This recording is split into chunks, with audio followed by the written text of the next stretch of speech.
అధిక బరువు అనేక సమస్యలకు కారణం. సాహితీ యోగా ఆన్లైన్ క్లాసులో జాయిన్ అవ్వండి. బాలాపూర్ లడ్డు ఈసారి ఢిల్లీకి చేరనుంది. ప్రధాని మోదీకి లడ్డూను అందించనున్నారు. అదేంటి, ఈసారి మోదీ దగ్గరకు బాలాపూర్ లడ్డు ఎందుకు తీసుకెళ్తున్నారు?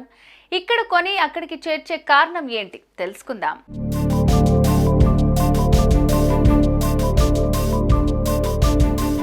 బాలాపూర్ లడ్డు ఈసారి కూడా వేలంలో రికార్డు స్థాయి పలికింది. ఏకంగా 30,01,000 రూపాయలకు బీజేపీ నేత కొలను శంకర్ రెడ్డి దక్కించుకున్నారు. చాలా మంది ఈసారి పోటీ పడగా శంకర్ రెడ్డి చేతికి లడ్డు వెళ్ళింది. అయితే వేలంలో బాలాపూర్ గణేష్ లడ్డు దక్కడం చాలా సంతోషంగా ఉందని అన్నారు ఆయన. వేలంలో లభించిన లడ్డూను ప్రధాని నరేంద్ర మోదీకి బహూకరిస్తున్నట్లు తెలిపారు. ఆయనకే ఈ లడ్డు అంకితం చేశామన్నారు. త్వరలోనే లడ్డూను ఢిల్లీకి తీసుకుని వెళ్లి ప్రధాని మోదీకి ఇస్తామన్నారు శంకర్ రెడ్డి.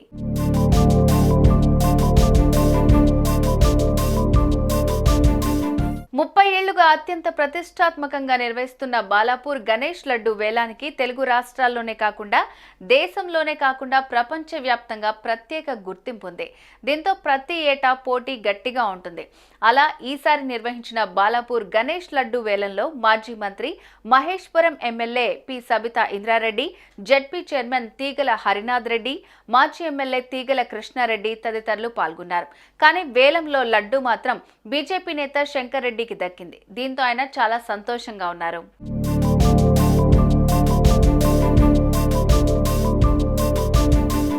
లడ్డు వేలం పాటతో బాలాపూర్ గణేష్ ఉత్సవ సమితికి గడిచిన 30 ఏళ్లలో లడ్డు వేలం పాటలో 1,82,51,000 రూపాయలు రాగా అందులో 1,58,07,000 రూపాయలతో బాలాపూర్ గ్రామంలో వివిధ అభివృద్ధి పనులు చేపట్టారు. కానీ గతేడాది 2023లో జరిగిన వేలంలో బాలాపూర్ గణేష్ లడ్డూను దక్కించుకున్న దాసరి దయానంద్ రెడ్డి 27 లక్షల నగదును గణేష్ ఉత్సవ సమితి అధ్యక్షుడు కల్లెం నిరంజన్ రెడ్డికి అందజేశారు.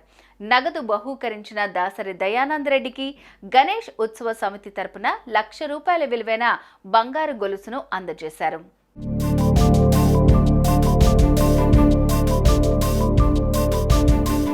కేవలం ₹450 మొదలైన వేలం ఇప్పుడు లక్షలకు చేరింది. బాలాపూర్ లడ్డూ కొంటే కష్టాలన్నీ తీరిపోతాయనేది చాలా మంది నమ్మకం.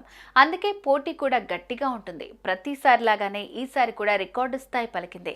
ఇక ఈ ఏడాది లడ్డూ కాస్త మోదీకి చేరుతూ ఉండడంతో సంతోషకరమైన విషయం.